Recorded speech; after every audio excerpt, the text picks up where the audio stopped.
Hey, hello everybody. Good morning, good afternoon, and good evening to you. And welcome to the second day of the Global Green Destinations Days online conference. It's so good to have you here. And we hope you enjoyed the opening session yesterday. And my name is Eri Suzuki. I'm the newest member of Niseko Town's Sustainable Tourism team. Thank you very much for giving us such an honorable and humbling opportunity to host the day, as well as letting us share an example of Niseko Town's sustainable tourism. As Mr. Takayama introduced the national strategies in Japan yesterday, Niseko Town is empowered and encouraged by the Japanese government, as well as Sustainable Destinations Japan, and we're striving to make our destination greener and more sustainable.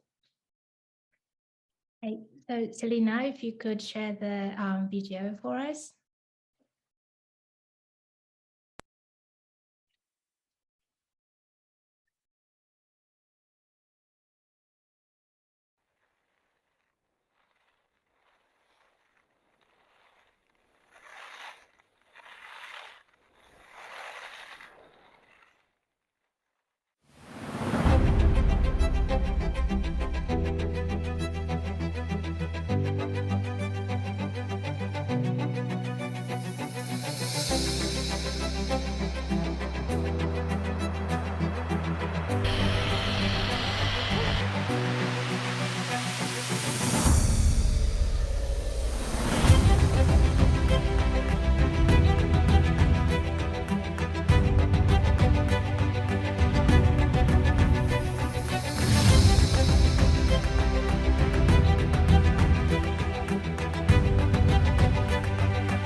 Okay, thank you.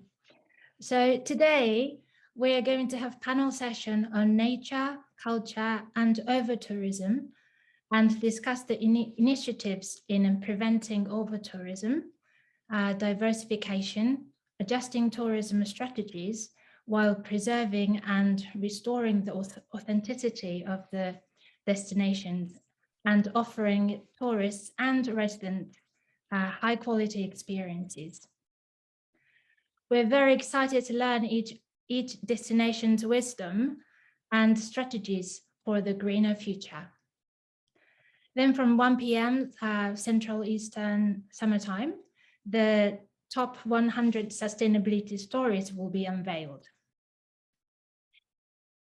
For the panel session, we will have Maria Athanasopoulos from Greece and Haniel Alimasco from the Philippines and Willem Niemeyer from Cambodia, and myself, Eri Suzuki, from Japan. Okay, I'm gonna kick off the panel session by sharing an example of Niseko Town's sustainable tourism, Niseko Rules, with you amazing tourism professionals. I'm not an expert by far, but Niseko Town has been cultivating a culture of sustainable town and community building for nearly 100 years. So we hope this presentation may help you in some way to inspire you for our global sustainable future. Let's get started.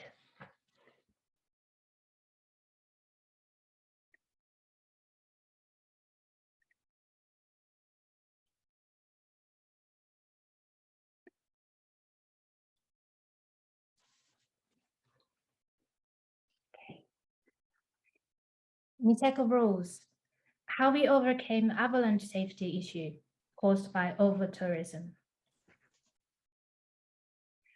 So what are the Niseko Rules? Niseko used to have the highest number of fatal avalanche accidents in all of Japan, and the Niseko Rules were implemented in order to reduce and prevent avalanche accidents in backcountry areas. The Niseko community respects skiers and snowboarders' freedom, but is also deeply concerned about their safety. And all resort users must obey the Niseko rules for the safety of everyone. This was initiated by one of our local residents who had extensive search and rescue experience in winter mountains and sincerely hoped to prevent future avalanche fatalities.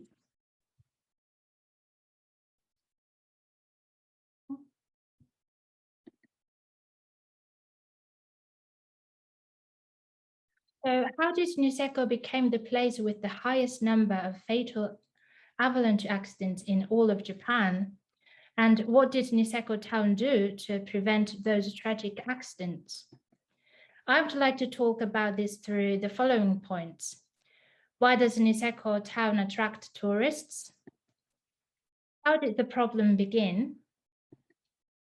How did Niseko overcome the problem? And what is the next step? Niseko, with its lush natural environment and scenic view of Mount Yotei, is an internationally renowned resort with excellent powder snow. Mount Niseko Annapuri is located at the base of the Niseko Shakotan Otoru Coastal National Park with 5 ski resorts, its rich terrain and beautiful winter forests. Niseko offers the best skiing experience for beginners and experts alike. As blizzards from the Sea of Japan brings moderately wet but firm snow that is ideal for new runs, and the mountain range seems so mild, many snow sports enthusiasts in Niseko began to go out of the roped areas to look for fresh snow, although it was not permitted. Such backcountry skiing became common despite the avalanche threats in the area. Since the 1980s, as the ski resorts extended chairlifts and a new ski resort to open, those circumstances made it even easier for winter sports enthusiasts to access the backcountry for fresh powder snow, and it attracted even more people of all skills levels. As the number of skiers and snowboarders increased, so did the number of fatal accidents in the backcountry. And Niseko became the most avalanche-prone mountain in Japan. In 1984, a liaison council for safe use of the Niseko ski area was established, and measures were discussed. The ski resort increased their patrols and broadcasted warnings, but the accidents continued year after year, and neither the ski resort nor the government could find any effective means to deal with the problem. Then how did Niseko aim to prevent those tragic accidents? Preventing avalanche accidents is usually a job for the police, fire department, and town hall, but they didn't have enough knowledge nor experience of winter mountains. While many local officials were concerned about the spate of accidents, it was Mr. Shinya, a local lodge owner and adventurer in Niseko town, who led the effort to address the issue. Mr. Shinya has served as the leader of a climbing team for the 7,380 meter tall Chamolang Peak in the Nepal Himalayas and Rakoposhi Peak in the Karakoram, Pakistan. He's also a member of a search and rescue team in Niseko. Whenever there was an avalanche accident, he went and searched for those who got caught in the avalanche. but most of the time it involved searching for bodies rather than rescuing lives. He saw the tragic deaths of those people who were killed in the avalanches and also faced the grief of their families. He had the knowledge, skills, and experience, but most importantly, he cared for the people. He cared not only for the lives of skiers and snowboarders, but also the lives of the families who would be impacted by their deaths.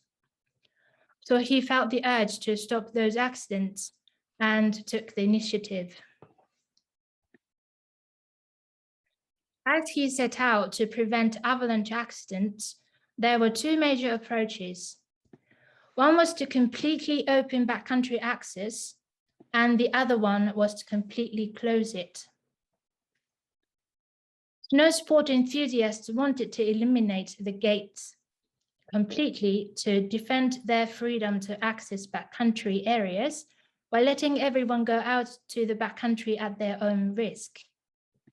However, Niseko already attracted too many snow sports enthusiasts of all levels, as it was so easy to access powder snow.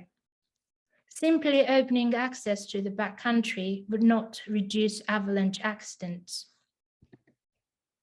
On the other hand, the government wanted to close the gate completely and not allow anyone to go into the backcountry. However, it was not realistic to hire even more ski patrols to monitor every skier and snowboarder slipping out to the backcountry. Simply opening and banning backcountry access did not seem to reduce those tragic accidents. So the Niseko rules were implemented after lengthy discussions with local authorities, ski patrols, and many relevant parties in Niseko area to protect the safety of ski area users while respecting their freedom. So how were the Niseko rules implemented? Since 1994, Mr. Shinya has been providing avalanche information to ski resorts. He gets up at 3 o'clock every morning to check avalanche risks during winter and provides a daily avalanche report. Starting in 1995, he also organized avalanche meetings led by the private sector to debate countermeasures. The meetings were held to discuss how to protect the safety of ski area users while respecting their skiing freedom. In 2001, the Avalanche Accidents Prevention Council was established. In the same year, the Niseko local rules were created, which were renamed the Niseko Rules in 2008. In 2002, the private institution Niseko Avalanche Institute was established for avalanche research. The Niseko rules were posted around each ski resort in multiple languages, and information from the Niseko Avalanche Institute was sent out every morning. Backcountry areas can only be entered using specific gates in each ski area, which allowed staff to protect skiers from going into the backcountry when there are dangerous avalanche conditions while still keeping access to the backcountry. As you can see, since the enactment of the Niseko rules in 2002, the number of avalanche accidents dropped remarkably. Now the Niseko rules are being implemented and the avalanche accidents have been reduced. However, implementing the rules was not an easy process. The biggest challenge in implementing Niseko rules was the issue of responsibility.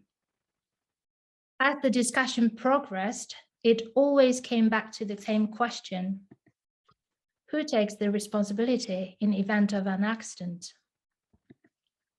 When those questions are raised, Mr. Shinya continuously brought the discussion back to putting the priority on people's lives. Excessive discussions on who should take responsibility will not reduce avalanche accidents.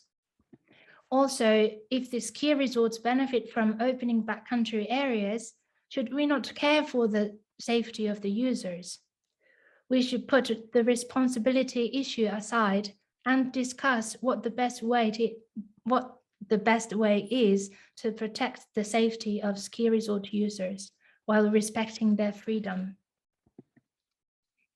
So how did Niseko Town overcome these issues with implementing Niseko rules? These are the key points. Putting the accountability discussion aside to move the discussions forward. Bringing together ski resort stakeholders to establish the Niseko Annapurna Area Avalanche Prevention Council. The purpose of this council is to disseminate the Niseko rules and deliver avalanche information reports. And establishing the Niseko Avalanche Institute, a private institution to investigate avalanches in the Niseko Annapurna area. Niseko Town supporting and officially recognizing the Niseko rules. Holding avalanche safety meetings to raise awareness of avalanche accidents. Building trust and respect, as good information and good rules can only prevent accidents if they are respected. So the Niseko Avalanche Institute has been collaborating with the universities and the Niigata Snow and Ice Research Center to develop a more accurate monitoring system and improve avalanche safety research. Also, ski patrols would chase the skiers and snowboarders who duck ropes to enter backcountry areas when the gates are closed, and patiently explain the danger of avalanches. They would tell them how important it is to follow Niseko rules to save their lives, and how those rules are there to actually protect freedom for backcountry areas. The rules have won the support of users because they respect the user's freedom while protecting their safety. The creation, communication, and regulation of Niseko's own rules has enhanced the Niseko's brand. Then what is the next step for Niseko Town? Both the Niseko Avalanche Institute and the Niseko Annapurna Area Avalanche Prevention Council heavily rely on Mr. Shinya, as he's the head of these associations, and he's the one studying the avalanche risks and delivering the informative report every day. Niseko rules were started by one resident, Mr. Shinya, who felt the urge to prevent the tragic accident. As Mr. Shinya states, I'm just a citizen who happened to be there when people needed me, and I happen to have the resources they needed. We're not Mr. Shinya, but we all have unique backgrounds and skills to help support the community in some way. We're continuously striving to sustain these Niseko rules into the future to protect the safety and freedom of skiers and snowboarders in this beautiful area we call Niseko. We hope to see you here in Niseko one day and for you to enjoy the endless Japao freely and safely. Thank you very much for listening.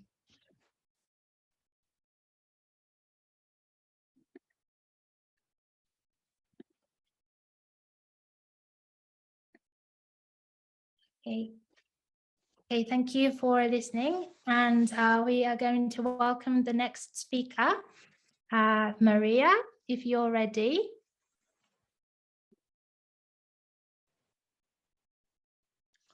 I cannot start the video because the host has stopped it. Please help me on this. Okay.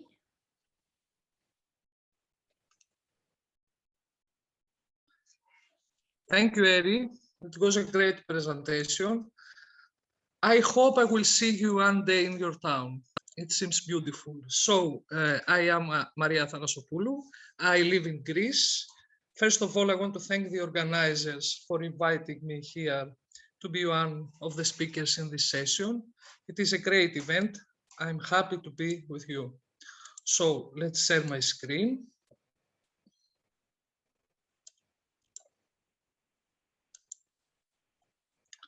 I will try to share it in full screen mode. And my subject for today is Greek Sustainable Tourism Volunteers, a forum dedicated to the development of sustainable tourism in Greece. The reasons for creating the forum. The forum Greek Sustainable Tourism Volunteers was created by the desire of me and my business partner, Mrs. Krisa Krasa, to contribute to the development of sustainable tourism in our country.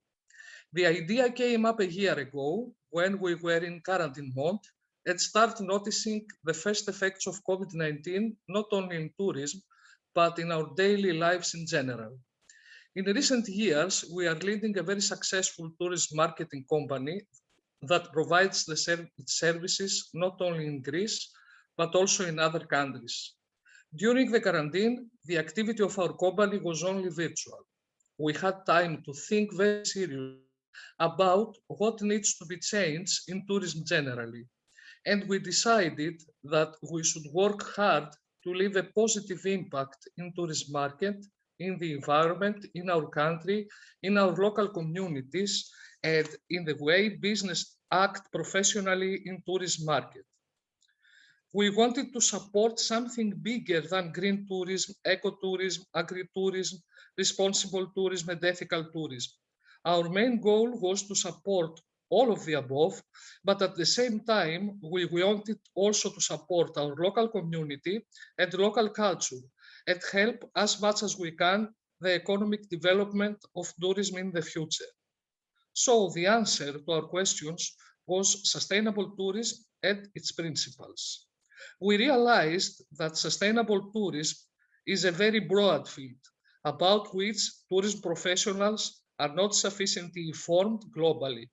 We realized that there is a wide field of actions here, and we felt that we found the area in which we want to be active volunteers. Simply saying, sustainable tourism seeks to reduce the negative impact of tourism on the environment, society, and the economy.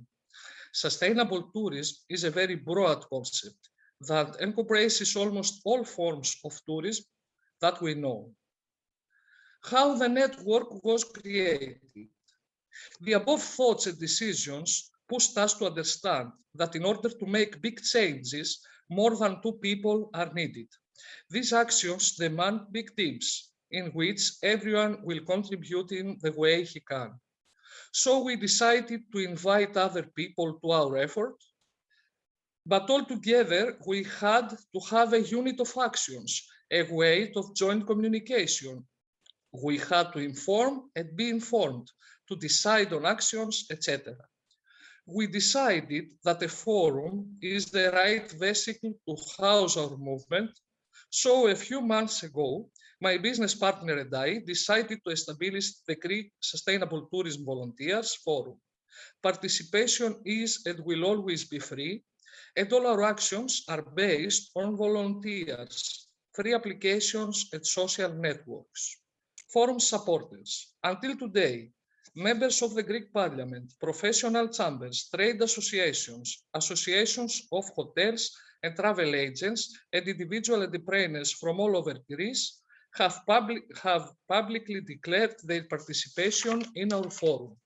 Of course, progress is not as fast as we would like, since we all contribute voluntarily to the forum.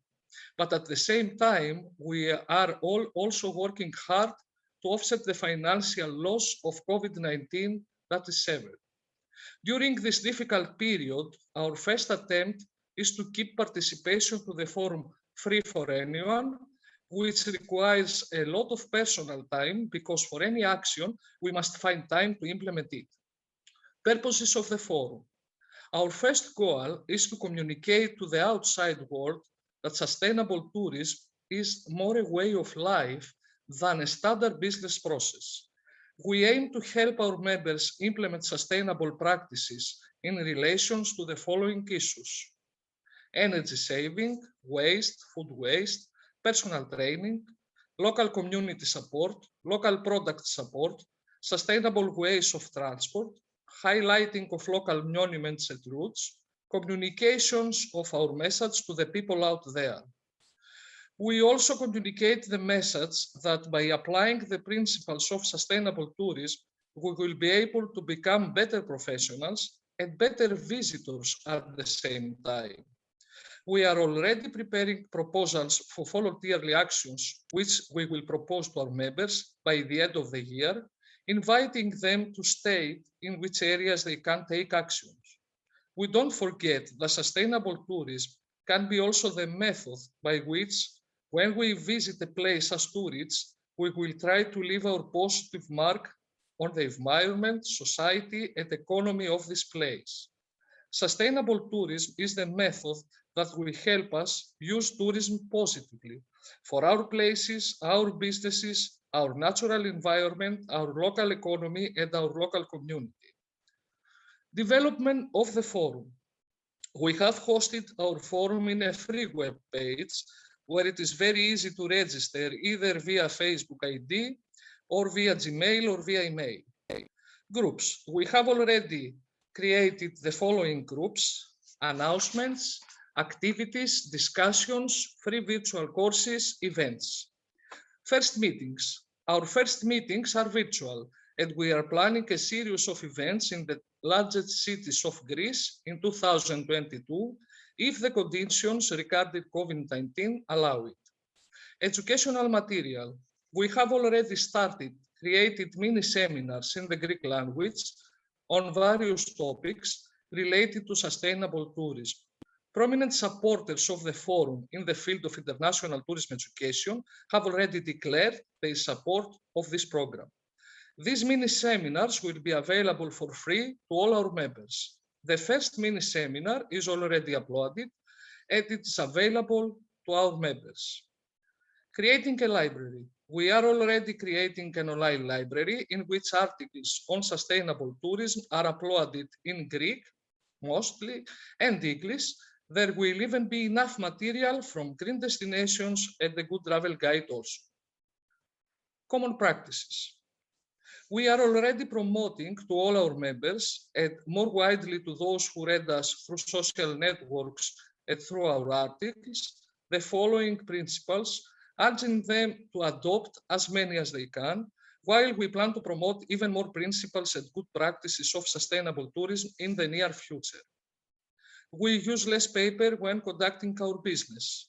We use local staff. We pay as much as we should. We encourage the use of public transport or walking. We select local suppliers, local partners. International development on the forum. We envision seeing this forum in many countries around the world. We want these autonomous forums to have continuous cooperation for the promotion of sustainable tourism. We are here to provide completely free of charge the way, the name, and the development strategy to anyone who is interested in developing the Sustainable Tourism Volunteers Forum in his own country and to create international collaborations in order to develop sustainable tourism globally in a volunteer basis. I announce today that we have already created the Cyprus Sustainable Tourism Volunteers Forum in Cyprus in collaboration with our Cypriot business partners, and we have already started the volunteerly action for the development of the principles of sustainable tourism in Cyprus, according to what I mentioned above. If you are interested, do not hesitate to contact me via social media or send me an email. You see my email now. We hope that the Greek Sustainable Tourism Volunteers Forum will really influence the tourism entrepreneurs in Greece, and we will be the factor that will incentivize them and motivate them to act more sustainable professionally. Thank you. I forgot to tell you that I run a tourist marketing company named Respond on Demand in Greece and Bulgaria. And I also run a no-profit tourism company named Top Tourism in Greece. Thank you very much. Thank you very much, Maria. It was very inspiring. Okay, so if any of you have questions, then please comment on the chat box, and then we will have the breakout rooms later. So you can directly ask those questions to the speakers, or yeah. So please do. Okay, so next is Haniel, if you're ready. Yes.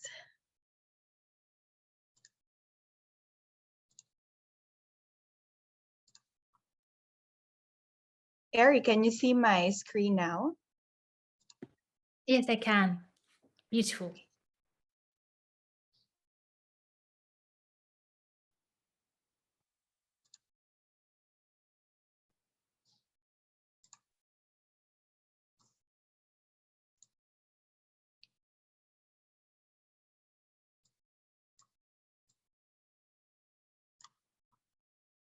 Okay. Good day, world, and welcome to today's Green Destinations online conference. We are honored to share our story all the way from the Philippines. And this is Be Green and Great, how a group of eco-resorts braved the pandemic storm. My name is Haniel. I'm the Senior Environmental Officer for Nido Resorts. We own and operate the most awarded group of eco-resorts in the Philippines, Nido Resorts, and the country's first ecologically master planned destination in the country, Leo Beach. Our properties are located in El Nido, Palawan. Palawan is the country's last ecological frontier and a biosphere reserve. Towards the northernmost tip of the province is El Nido, and the name El Nido is actually Spanish for the nest. It earned this name because of it being home to rare species of swiftlets whose nests are edible. El Nido and even Taytay, where our other property is located, is very special. It has abundant marine and terrestrial biodiversity, and because it is found in the Coral Triangle, diving here is like seeing 70% of the world's ocean.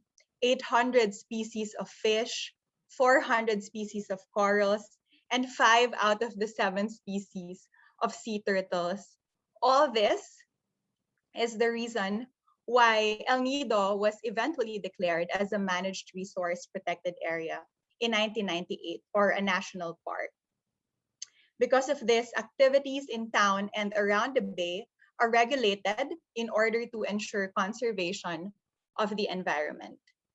To many, Palawan is also globally known in the travel community as the 4-time winner of Condé Nast's Best Island Citation. Forbes magazine also ranked the Philippines as among the 7 countries that has the potential to become a major tourist destination in a post-COVID world. And in Palawan is our multi-awarded group of sustainable eco-island resorts, our Lagan, Apulit, Pangasinan, and Minalok Islands. We have been recognized internationally by different award-giving bodies, not only for the signature hospitality experience that we offer, but also because of our 40-year commitment to responsible travel and tourism. We have existed in a sensitive environment to provide leisurely, engaging, and educational experiences and services to our guests, while also providing the least impact towards the environment and towards the local people and culture.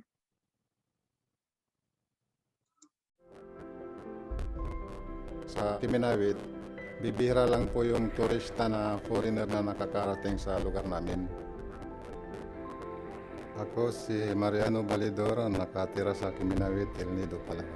Pag may fishing activity po na tinatawag kami galing sa mga resorts, yun po ay malaking kaalwanan na sa amin.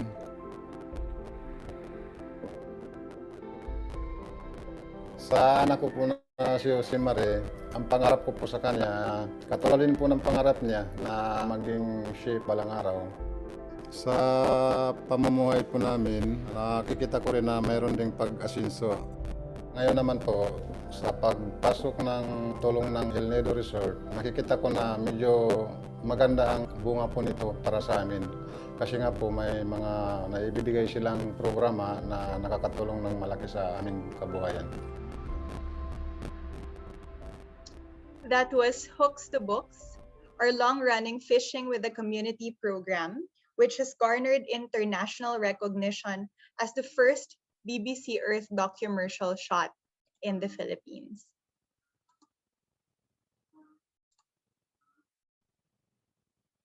We have extended these values to our young resort town development, Leo Beach. Right now, there is an airport located in the resort town.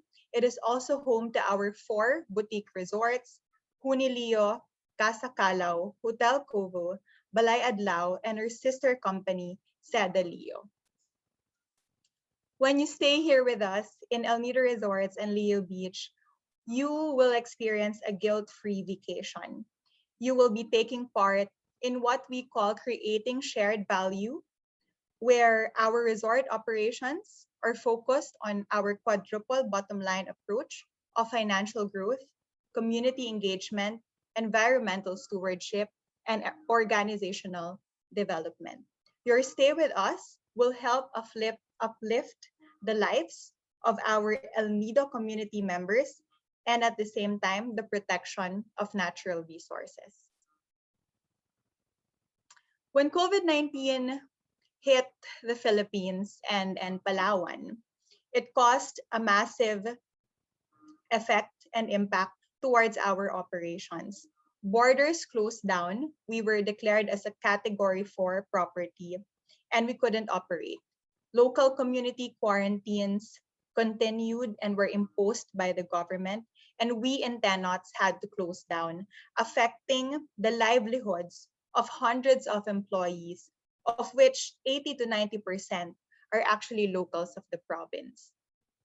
When this happened, our priority was to protect our employees, anchored on our Be Green culture of guard, respect, educate El Nido, a mission towards community development and environmental stewardship. We prioritized immediate assistance towards our communities. We launched Travel for a Cause, a private sale for patrons, offering open-dated, all-inclusive vouchers. This resulted to 1 million of total proceeds towards our employees. Moreover, a community support program was also launched to offer guests rebooking benefits, which generated over 100 bookings and 12.8 million saved revenues for our community members. As the community quarantines continued to extend, additional funds from donors were used to launch our multi-awarded Be Green and Great Ecosystem Restorative Program. This provided temporary alternative livelihood opportunities to our employees while taking care of the environment. While all of our properties are still closed, we did not waver. We formed a virtual research team to find ways to restart tourism in Palawan. Research and development of operating procedures for tourism establishments during a pandemic immediately commenced. We formed our Be Green and Clean Enhanced Care program, which mapped out our guest journey and streamlined our operations according to the changing needs of the new normal, based on the standards set by the Philippine Department of Tourism and best practices on global safety guidelines. Safe facilities, healthy community, green and clean experience, and enhanced housekeeping. These are the 4 pillars of our Be Green, Be Clean Enhanced Care initiative. All this because of our ecosystem of point-to-point services from multiple stakeholders cooperating all together in order to finally reopen the travel industry in Palawan. We were allowed to reopen our Nido Resorts to leisure guests by July of 2020. Soon after, our properties in the mainland in Leo Estate also reopened. There was an increase in demand, and because of this increase, we were able to call back to work almost 500 of our local employees and kept partner merchants and community vendors stay afloat. This travel bubble model was referenced by the Philippine Department of Tourism in restarting tourism in other destinations in the Philippines, such as Boracay, Panglao, and Bohol. 88% of TANOT staff are locals of Palawan, so it was very, very crucial for us to reopen, even though the pandemic was still happening. We employed new digital strategies to increase awareness, and this resulted in significant spikes in online engagement. Because of this, despite setbacks of the pandemic, and even until now, once in a while, we would still encounter regular closures and lockdown. The travel bubble model of the TANOT's group of companies reinvigorated the local travel market and set a new benchmark for Philippine tourism recovery. We wouldn't have done it if not for our community members. We've done more than 100 bubbles since 2020, served more than 10,000 guests, and called back to work more than 500 local staff. We can always brave a storm as long as we are together, because sustainability truly begins with the community. Thank you for your time, and once international travel resumes, please do keep us in mind. See you in El Nido, Palawan. Have a nice day.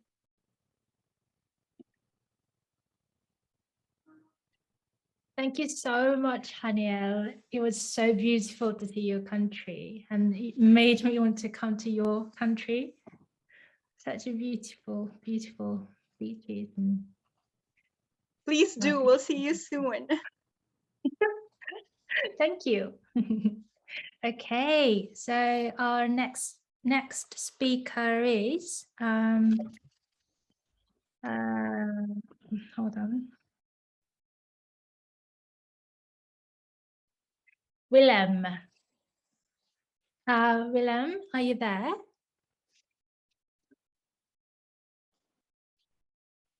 I am here. Hey, thank you. Okay, Hi there, the Evie. floor is yours. Hi. Okay, Whenever thank you're you. ready. And yeah, thank you. And thanks, Haniel, for a beautiful and inspiring presentation right there. Cannot wait to start traveling and go to Palawan. Looks amazing. So so great story as well. Let me share my my screen here.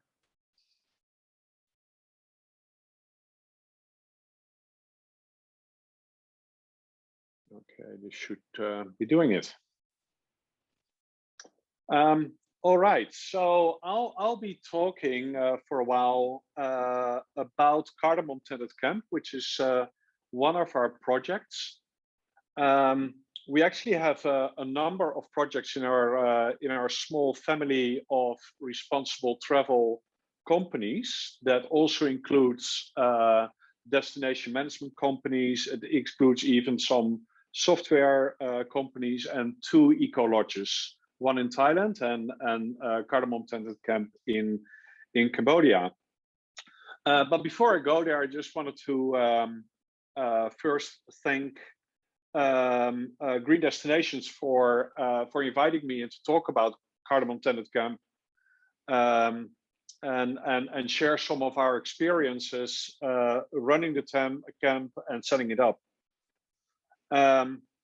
It's also a great honor that Cardamom Tented Camp, only 3 years in existence, is now part of the top 100 sustainable travel destinations, and it's a really great honor as well, in particular in these very difficult times with COVID. So in my presentation, I just wanted to go over 3 principles that we used with Cardamom Tented Camp, but basically it is the 3 principles that we use with our other companies as well. Let's see if we can move this over. All right, so first principle is visitor dispersion.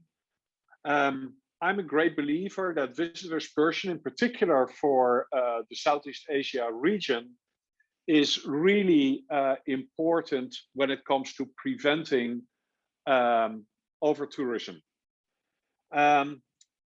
Usually I like to use the example of comparing Thailand with France. And the reason why I'd like to compare these 2 countries is both are very heavily tourist visited countries, and they are about the same landmass, and they have about the same population as well. Thailand is frequently quoted as an over-touristed destination, France almost never. Yet France receives at least 3 times the amount of, 2 times the amount of tourists that Thailand does pre-pandemic. Obviously, right now tourism has been really affected. Yet France again is not being seen as an over-touristed destination, and that has to do that France is first of all a much more mature destination, more mature than Thailand is. Thailand tourism really started only in the mid to late 80s, and really developed. Sorry to interrupt. Yeah. Would you like to share your screen? Sure. Is it not shared? It's not shared yet.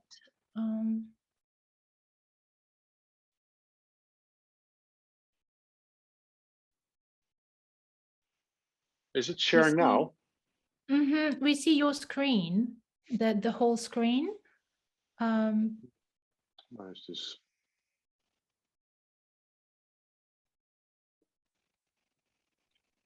So let me do this again.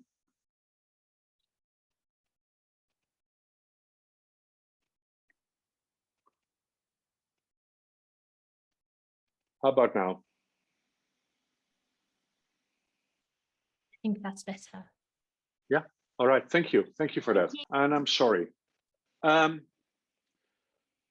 Let me just go quickly to this. So, so basically, what we are doing is we're trying to go beyond the hubs of the region. As I said, like if you look at visitor dispersion is really where we want to look at, in particular for Southeast Asia.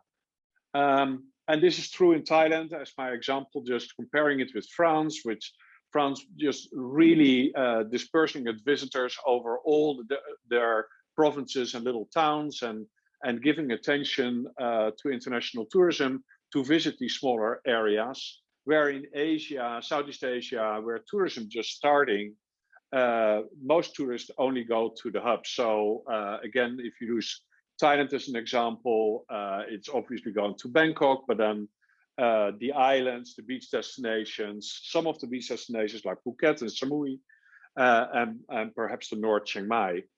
And the same is true in Cambodia, that even as a destination started much later, it really only started in the very late 80s, early 20s. The tourism really started, and really most of the tourists, if not all of the tourists, go to Angkor. And a real problem is that most of the tourists only go to Angkor and not of any of the other destinations. So when looking for for a destination to invest in or to operate in, we really look where can we go beyond the hubs. And in Cambodia, that is where can we go really beyond Angkor Wat and maybe Phnom Penh. Well, Cambodia is a very big country, and there's a lot to see, and it has a lot to offer, including a lot of nature still. So when we were invited to look into setting up a tourism project in Cardamom Mountains, in this particular national park concession of 18,000 hectares, which is 180 square kilometers of lowland rainforest, we jumped at the chance. This is pretty much remote Cambodia, but it is located only 45 minutes drive from the Thai border. So as a matter of fact, within Cambodia, this may be a little bit difficult to go, but its location is actually quite good, only 45 minutes from the Thai border. And from Thailand, there are infrastructure connections back to Bangkok or to some island destinations.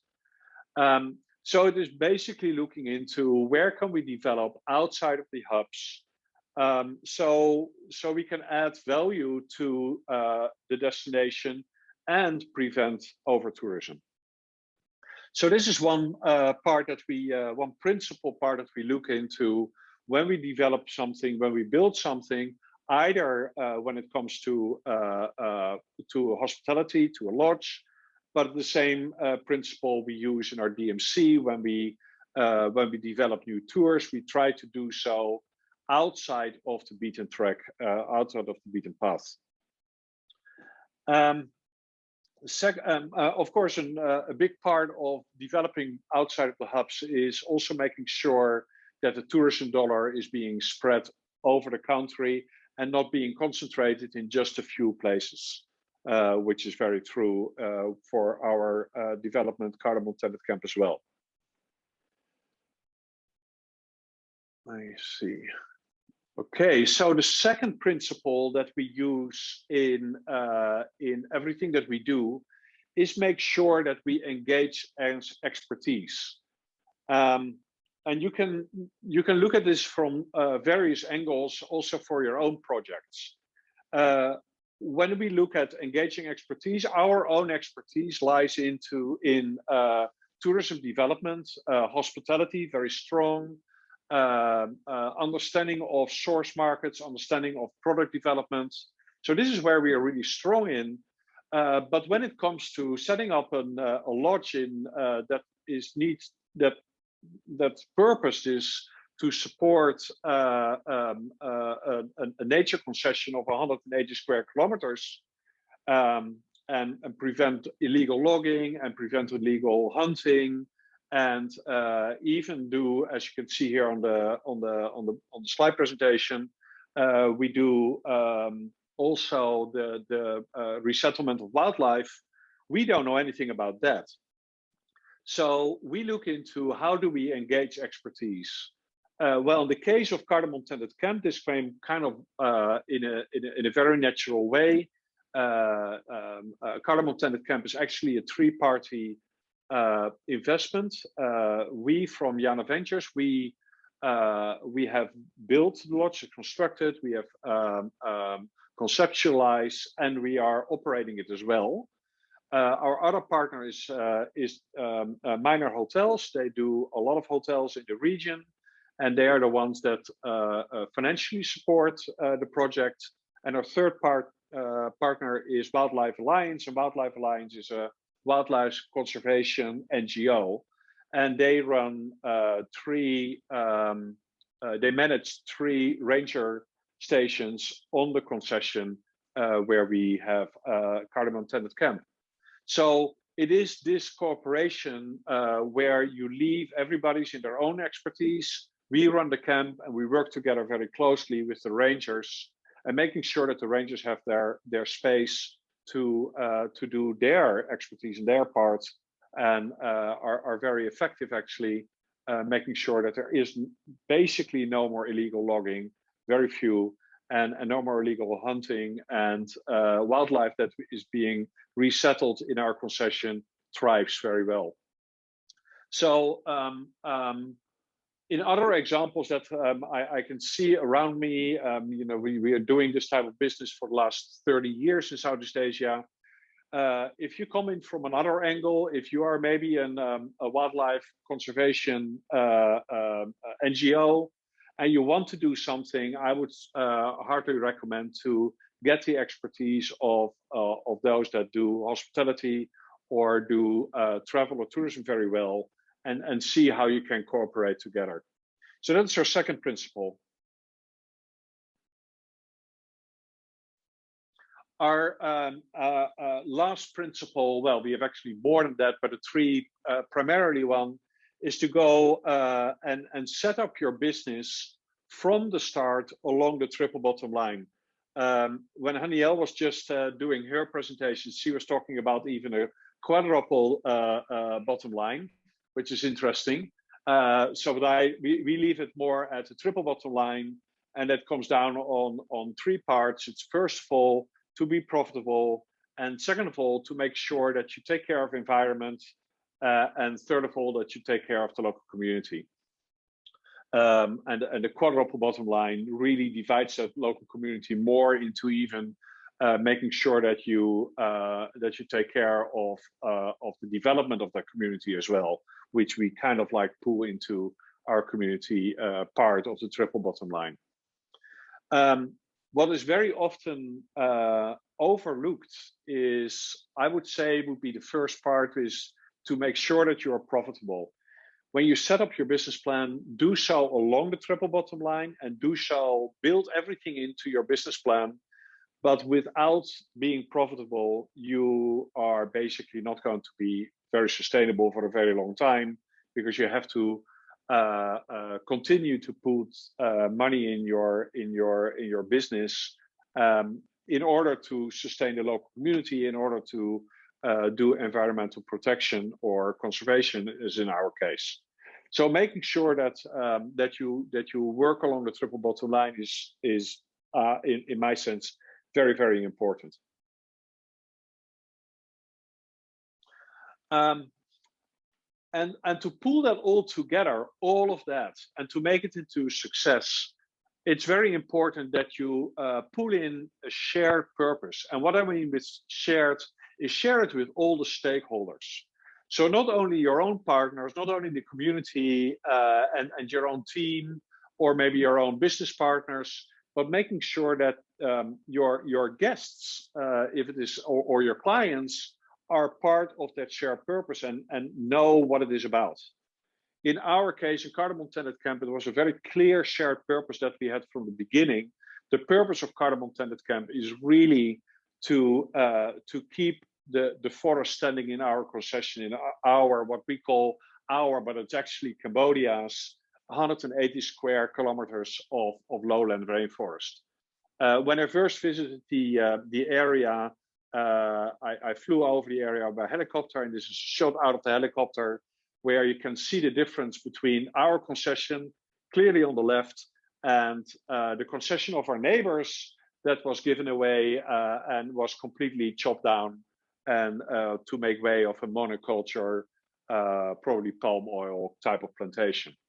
So it was very clear, our purpose is to make sure that the forest and the ecosystem stay standing, and we make sure that our guests all know that they are part of the solution, and one of the reasons why they stay is to make sure that the forest stays standing. So make sure that that shared purpose is part that you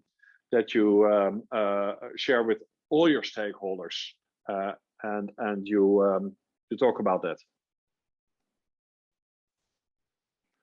And sorry. And finally, our purpose defined with Jana Ventures for everything that we do is we see tourism truly as a force for good. And I think Haniel was talking quite a bit about the impact that the border closures have had on tourism, in particular in Southeast Asia, the world over. but in particular in Southeast Asia, where this still continues going on and really, really hampers businesses that really have the triple bottom line as a part of their business. It really affects us, and we hope that we can return very quickly, and we can return as a force for good very soon. So thank you very much.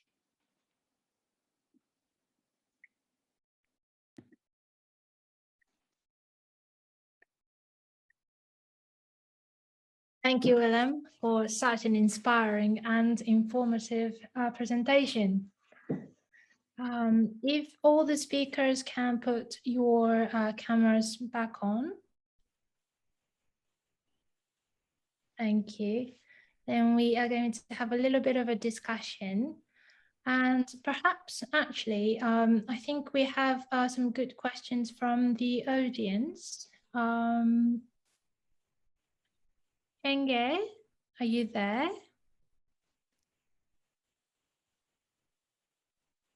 Yes, let me read it out. Shall we maybe start the discussion from the question from the audience? I think someone wanted to. So basically, I have a question from Simona asking, how can we be sustainable where the waste management doesn't work? Would any of you like to address this question?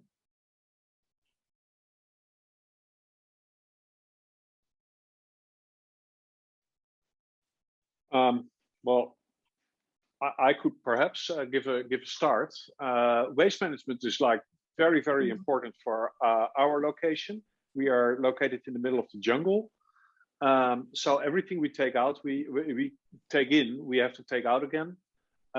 We have invested quite a bit on making sure that we are that we have our wastewater treatment plants done before we even started constructing, and we are self-reliant on energy as well through solar.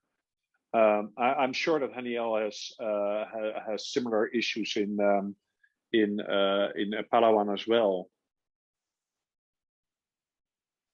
For us in El Nido, we run our own materials recovery facility. And well, that's feasible because we have done that since many years ago, because back then, the local government unit was not running their own waste management system.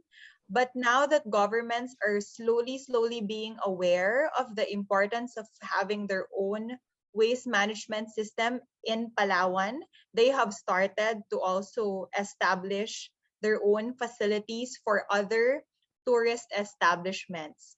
So I guess it's very important that the governments understand the importance of doing and running their own waste management facility in order to support the establishments, because not all properties are able to run their own.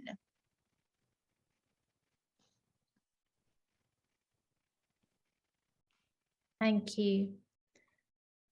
I have got some questions for you guys. I'm not an expert, so if you can help me. Whenever we try to sort of like bring the new ideas or like new standards, perhaps like you know, these are the green destination standards, and let's work this out in our own town or city, then did you guys ever had like a pushback from the citizens or like the people who you work with? Or and then if you did, how did you guys sort of like engaged with it and then to overcome it together? If you could answer it. If I may share my opinion, I think that this period is different from others in the past. Now people are more ready to engage new ideas, so we don't know how they will react in all this. In the past, sometimes new ideas cause afraid people they didn't want to participate. But at this time, I think people are ready for new projects, new ideas. They have a different picture for their community, their country, their local area, for the locals. So I think we will see new things in this area. I hope that they all engage on these tries. Great. So did you guys sort of like share the like maybe like raise the awareness in the city? Yeah. Of course, we need the governments also. People cannot do all by themselves, and this is a problem that we deal every day. We want to do things like volunteers, but we need also the governments. But I think the governments also started to think this. Thank you. Thank you. Thank you so much. Okay. Is anyone else would like to address? Yeah, maybe I can add a little bit more. I think Maria put a couple of very good points out there. Yeah, it is always difficult because where you are, especially remote, where we are in Cambodia, but the same is true for Eco Lodge in the south of Thailand. These are very remote areas, and you need most of your team from that local area as well. So yeah, you need to really communicate what the plans are and how you're different from others. Very often there are some other lodges or something out there already. So it is immediately like you're being seen and compared to what is already out there. In terms of Cambodia and our area, there's a lot of casinos and these type of things. Not very clear of where we are. So you very quickly get like, okay, we know what you're going to do. This is what you're going to do. So you're pigeonholed. So it's quite important that you have your communications ready at the time that you come in and explain this to the local community, and making sure that you take your time while you're doing that. Right. Thank you very much. Danielle, do you have any comment on that? For TENOTS, we have a long-running environmental education program, which I mentioned actually initially in the discussion. We call it Be Green, Guard, Respect, Educate, El Nido. So all of the educational materials that we use revolve around this principle, and we expand it all the way from the staff of the resorts to the local communities. So the whole idea is that at the end of the day, when the staff return home and when they meet their kids and their other community members or neighbors, they all talk about the same thing, which is to protect El Nido and to conserve El Nido. And it really all starts with education. Unless people understand why there is a need to protect the destination, there will be no action and there will be no support. But once they are able to connect it to their daily lives, then it's easier to implement the projects. Right. Oh, that's great. So like for education, do you guys like teach at the school or like hold some events or stuff like that? Or how do you guys do the education to the community and the people? Prior to the pandemic, we would regularly go to the local communities. We have environmental officers, and I'm one of them. And that's one of our main tasks, to ensure that we are able to go to the grade schools and high schools, even to the university students, to talk to them about education. And for the properties, all of the staff members go through the Be Green program. So they go through an environmental practices training within 3 months upon their hiring, so that they already know the culture of the organization. And when they return back to their communities, they are able to teach the same thing. But now that it's a pandemic, we do most things online. We try our best to conduct regular sessions virtually. Right. Thank you. Do you guys have like any questions to each other, or if not, I can continue questioning you guys, but sorry. Someone, We someone also have a we have a good question from Ken Scott, saying that Hania mentioned a guilt-free holiday, and how can we avoid tourism being seen as something shameful and make it be seen more as a force for good?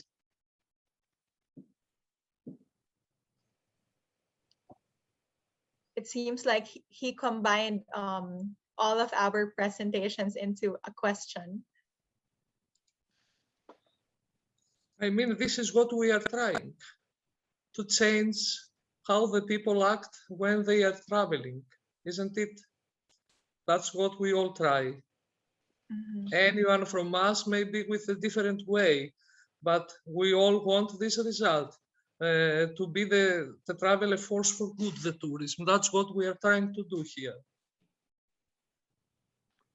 Yeah, I agree, Maria. Absolutely, we do. Perhaps I like to kind of see tourism also in a change where tourism, there's a much more value add in the last 10 to 15 years. Like with so many other things, it starts with a commodity. So tourism as a commodity. So basically, you go to a hotel room, you stay in a hotel room, you have a happy time. But nowadays, people expect more. There's a value add that is expected. I kind of like use this sometimes an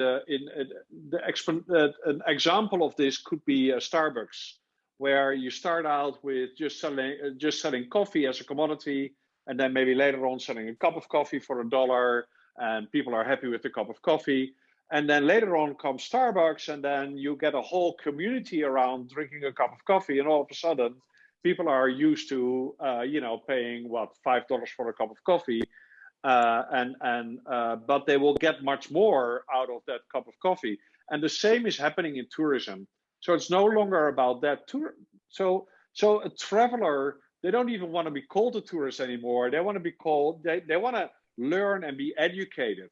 So we have kind of in the wind in the sails when it comes to the more educated and the more mature traveler going to our destinations and really wanting this. In the case of Cardamom Tented Camp and our Eco Lodge, and I'm sure the same is true for El Nida as well, is people seek this out because that is what they want to do. They want to be part of a solution and not being part of a problem.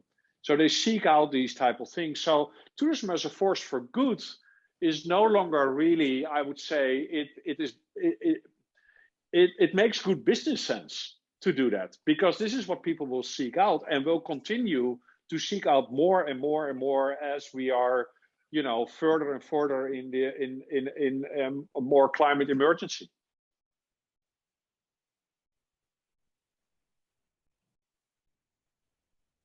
I also agree with Willem. I think even now the pandemic has allowed the travelers to be more purposive with their travels, because back then, you can just easily jump from one flight to another, but now you'd have to think about every step of the way. So there really has to be a better reason for you to travel. So I guess that will be beneficial for all of us in the long run.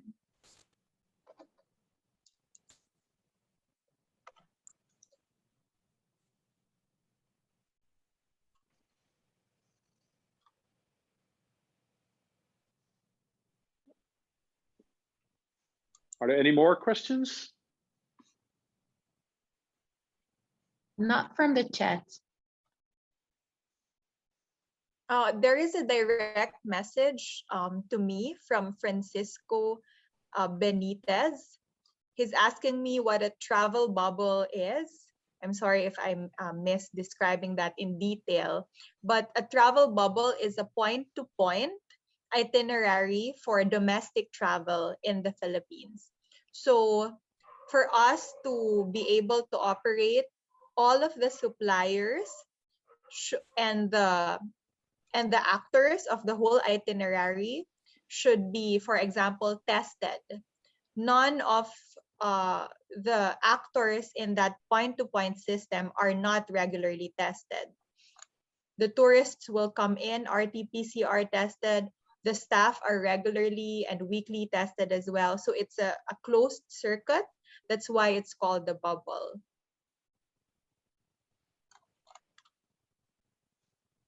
Yeah, just to add to that, a little bit of more of a dimension, one thing we learned over the last year and a half plus is the importance of the domestic market. And it's been quite interesting. Thailand, we knew, has quite a vibrant domestic market.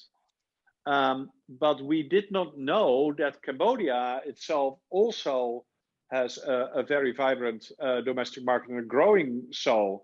But we also kind of underestimated from the beginning is the interest of the domestic market in our type of lodges and resorts. We kind of like, as they say, you know, don't assume things. We kind of assumed that this would be much more something for an international, more mature travel market. But actually, we are still, you know, as Cambodia is coming out of a particular nasty recurrence of COVID. But we are again getting quite a bit of domestic market as well. So something to keep in mind as well when you do something is to try and create your source markets as diverse as possible.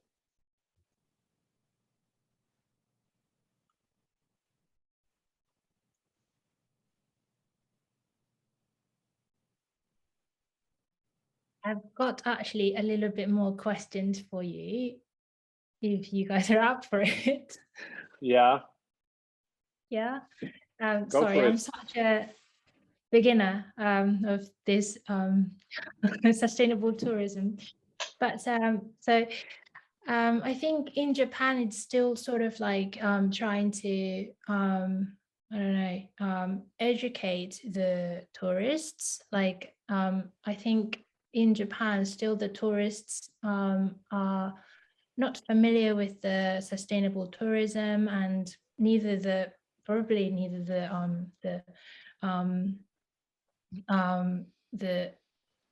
the towns or the business entities. But I think I would like to ask you, like, if you could give us some examples that you guys are doing in your countries, and that how you guys are trying to sort of educate the travelers in a way that's not like forceful way, but sort of like in a way that they sort of want to sort of, you know, contribute to the destinations or whatever, to the sustainable environment and stuff like that. If you guys have any sort of like an example for us to actually learn to do it in maybe Niseko town, perhaps actually.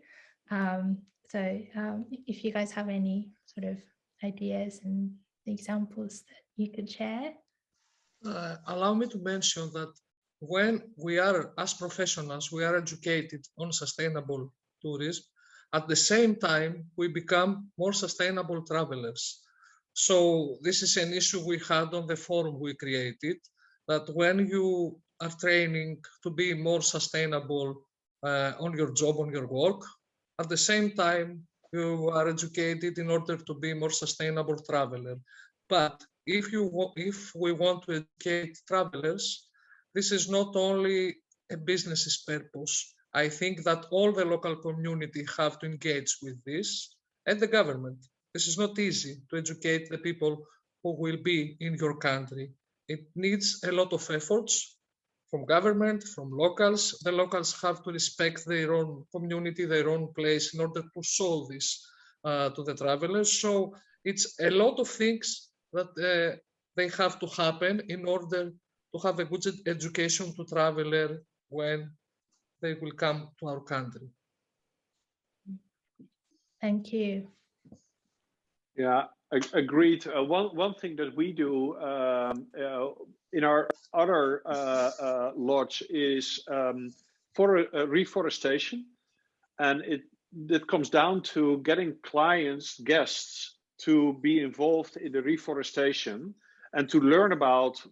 So what we're doing there is we have that particular lodge is placed in a former oil palm plantation, and we're trying to regenerate the actual indigenous forest, the indigenous species. So we can teach them a lot about what species they're planting, and people can plant a tree and they get updates per email on how their tree is doing and this type of thing. So it is engaging them, hands-on engaging them in nature conservation and regeneration. That's exciting, actually. Thank you. Yes. That actually brought to my mind that actually Niseko Town also does like educational sustainable tour, like SDGs, sustainable goals. Development goals, yeah. Yeah, development goals, kind of educational trip for the students. And we will welcome the people from the cities, and then we will give some sort of like a tour for the to the mountains, and then the trees, and then the stuff that we do to sort of like conserve the forestry, but in a way that's sort of conservation way, to not to sort of cut down all the trees, but to sort of cut some trees, and so that the forest itself will regenerate. That kind of thing we will show to the students, and other things as well. Yeah, I suppose that education kind of, we can sort of try that to raise the awareness of the sustainable tourism, I suppose. Yeah, absolutely. Great. Thank you. Do you have anything to add, Haniel? I would echo Maria's thoughts about the importance of the government. For example, for us in Palawan and El Nido, the ban on plastics, on single-use plastics, the government was very instrumental in making that widely accepted. In the beginning, it was only our group of resorts who was banning the use of single-use plastics, and it was very difficult to inform guests that there is such ban. But whenever we say that it's the government who says no to the plastics, it's easier to explain it to the guests and to make it happen. So sometimes you really have to take that road and bring it to legislation to make things happen, or else the guests will still question you, because there is a market for sustainable travelers, but at the moment it's still very small. And I guess the challenge for us destination managers is, how do we make sustainable travel more mainstream? How do we convert the Instagram travelers to people who really would absolutely take care of the environment and the culture that they will arrive in for the destinations? So I hope we make that happen. Totally agreed, yes. They used in a way of life that we have to change. We have to change the people. And governments help sometimes.